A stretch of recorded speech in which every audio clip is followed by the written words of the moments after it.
In this demo, we will look at how you can use SlashDiv to create a high-quality React.js layout.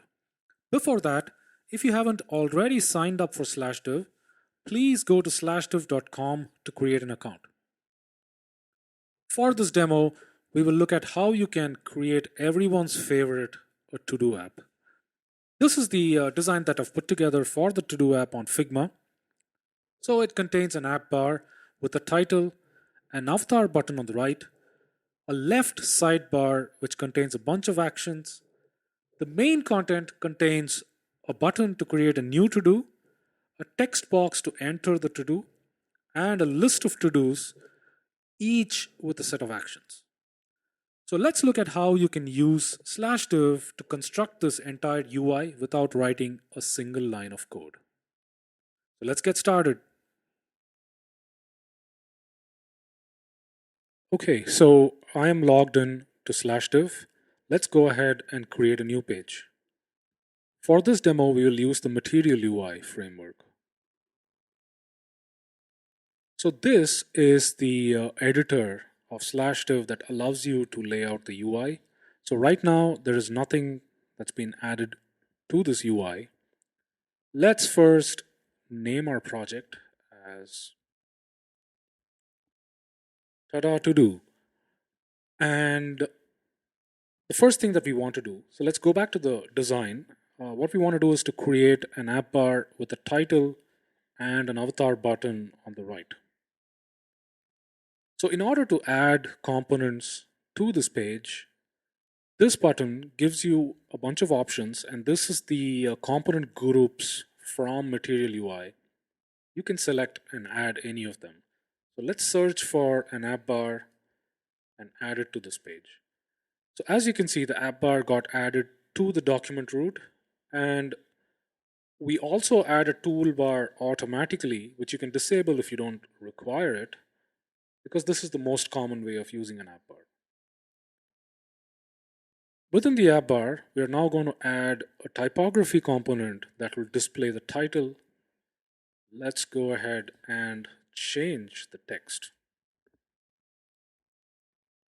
There you go. So the title got added to the app bar. The attributes tab of any component gives you the props of the React component. These are provided by the Material UI framework. Changing any of these props will instantly get reflected into the viewer here. Now, if you were doing this in code, the compiler needs to compile the code again, and then the browser needs to refresh the page for you to be able to see these changes. So this can get annoying after a while, whereas in this case, these are instantaneous. So let's just stick to the H6 component. Now we want to center that component, and the Styles tab gives you all the CSS options for any component. The top part of this editor gives you shortcuts to very commonly used CSS attributes.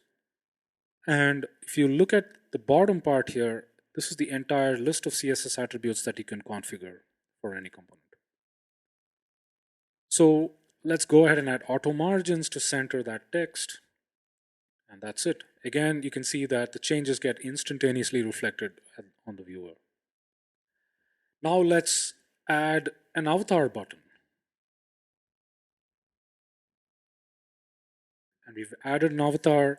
Now the content part of it gives you a bunch of options for you to select. You can add an image URL if you require. For now, we'll add an icon to the avatar. This is the icon selector, and it presents all the icons that are available from the Material UI framework. And it also gives you all the variants of icons. So we will use the filled variant and select a person icon.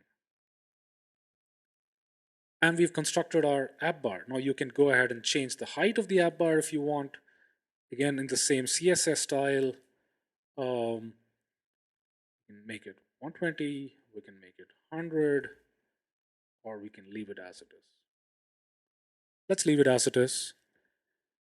The color needs to be changed. Let's go back to the design here, and you can see that this seems to be a consistent color with the button and the app bar and so on. So let's use this as our primary color for the theme. So this color is 5A865C9. Let's copy that over. In SlashDiv, there is a themes editor right here on the top.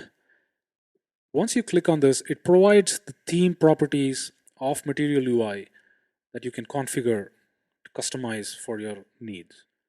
So in this case, we want to look at the colors, the palette, and the primary color, and the main. Let's set that to the color that we just copied over, and you can see that it changes instantly.